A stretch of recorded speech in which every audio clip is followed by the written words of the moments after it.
Foi sancionado esta semana pela presidente da República, Dilma Rousseff, o Marco Civil da Internet.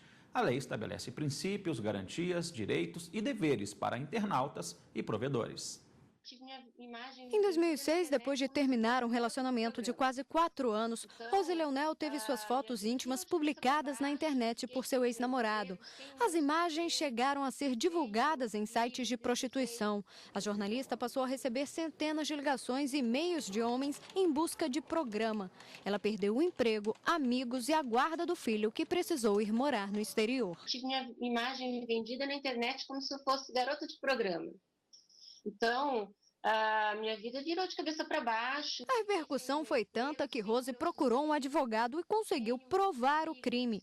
O empresário foi condenado a 1 ano e 11 meses de prisão, que foi convertido em trabalho social. Ele ainda teve que pagar uma indenização no valor de R$30 mil à ex-namorada. Eu sofri um assassinato moral, psicológico, né? Até hoje as sequelas elas fazem parte do meu dia a dia, porque o crime na internet ele proporciona sequelas diárias, não tem como apagar da internet.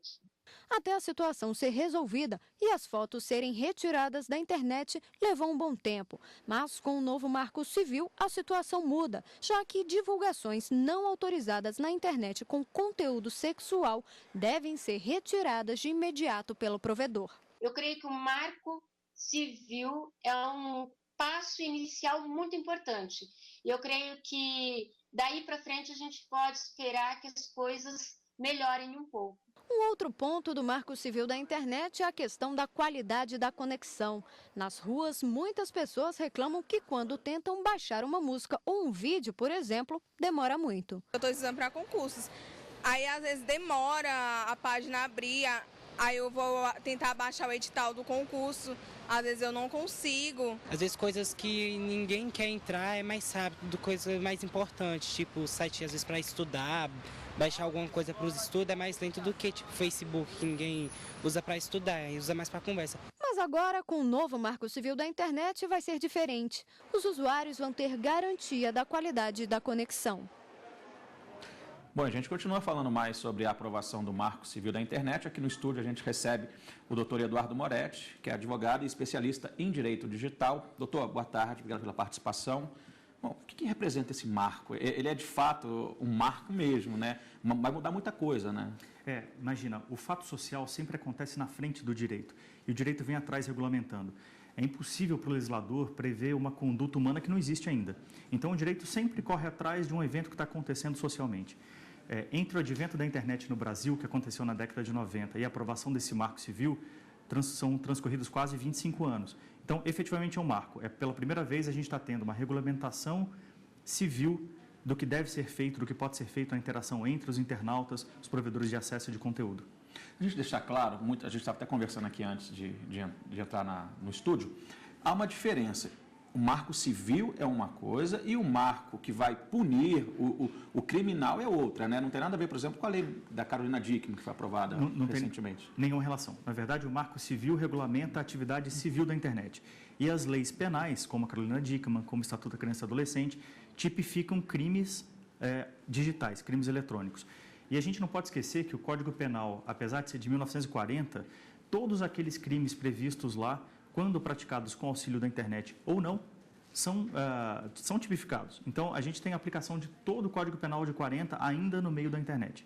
E lembrando que esse que prevê punição, né, e crime criminal, ele é de 99, né, ainda não foi aprovado ainda, né? Na verdade, a principal iniciativa legislativa brasileira para criar crimes específicos do mundo digital, que é a Lei Azeredo, é o projeto de lei 84 de 99, continua sem aprovação. Nesse meio tempo, a gente teve uma aprovação de uma norma mais midiática, né, atendendo a demanda causada pelaquela divulgação das fotos da atriz, que cria 2 tipos penais importantes, mas ainda existe uma lacuna muito grande na questão do direito penal relacionado ao mundo eletrônico. Doutor, voltando a falar do Marco Civil da Internet, a gente viu ali no caso da Rose, a jornalista, né, que teve foto divulgada irregularmente na internet, foto de nudez. Hoje, a gente conversava também, não é que a empresa ela é obrigada a retirar a foto assim que a pessoa que se sentiu lesada comunique o fato. e sim ela pode ser punida. É uma diferença, né? É isso. Então, veja, as empresas, os provedores de conteúdo, eles são obrigados a atender determinações judiciais.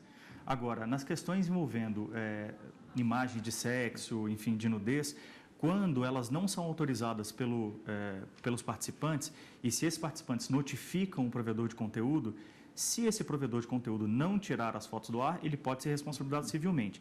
Mas veja, há uma diferença entre uma determinação legal que obriga a retirada de ar de determinado conteúdo e uma notificação particular, privada entre as partes, que comunica uma não autorização e se o provedor de conteúdo resolver não tirar do ar aquele material, aí sim ele assume o risco de ter uma condenação judicial. Doutor, a gente destacou aqui 3 assuntos, né, que foram importantes, né, com a aprovação do Marco Civil da Internet. Vamos ver o primeiro deles. A gente tem até uma arte destacando que trata justamente sobre o direito dos usuários ao não fornecimento a terceiros de seus dados pessoais, inclusive registros de conexão e de acesso a aplicações de internet, salvo mediante consentimento livre, expresso e informado nas hipóteses previstas em lei.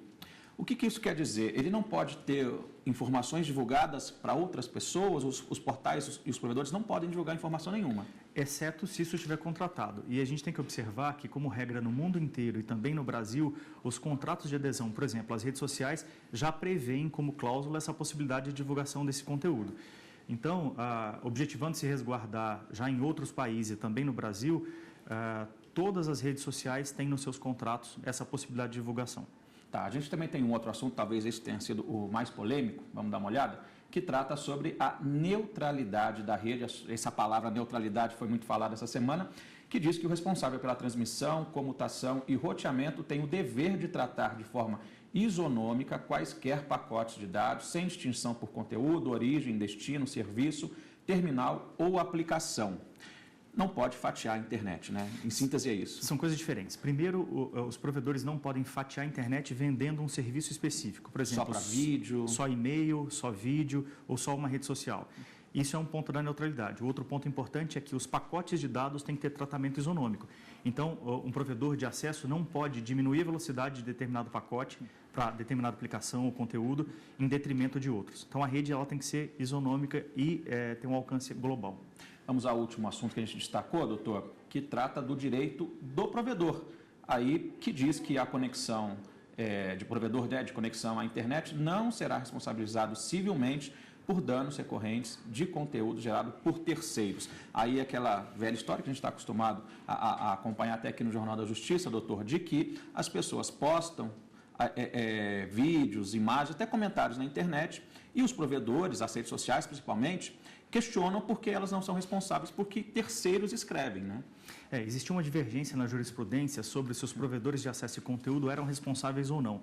E já existiram muitas condenações nesse sentido. O Marco Civil regulamenta esse tema e faz com que, não tendo responsabilidade do provedor de conteúdo, ele não faça uma censura prévia do conteúdo dos seus usuários, o que seria gigantesco em termos de trabalho e violaria o direito à privacidade que o usuário tem na rede. Então, o Marco Civil é um texto muito feliz, é uma norma muito celebrada por quem atua na área e a gente espera que a internet seja um pouco mais tranquila e um pouco mais segura a partir da aplicação dele. Tá certo. Nós conversamos aqui com o doutor Eduardo Moretti, advogado especialista em direito digital. Doutor, obrigado pela participação. Obrigado. Até a próxima. Bom fim de semana.